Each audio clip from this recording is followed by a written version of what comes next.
Welcome to Deepu channel.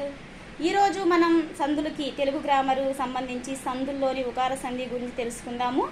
ఈ ఉకార సంధి సూత్రం కనుక తెలుసుకున్నట్లయితే మనం ఉత్తునకు అచ్చు పరమగునప్పుడు సంధి అగు. ఈ ఉత్తునకు అచ్చు పరమగునప్పుడు అంటే పూర్వపదంలోని చివరి అక్షరంలో ఊ అనేది రావాలి, అచ్చు ఊ రావాలి.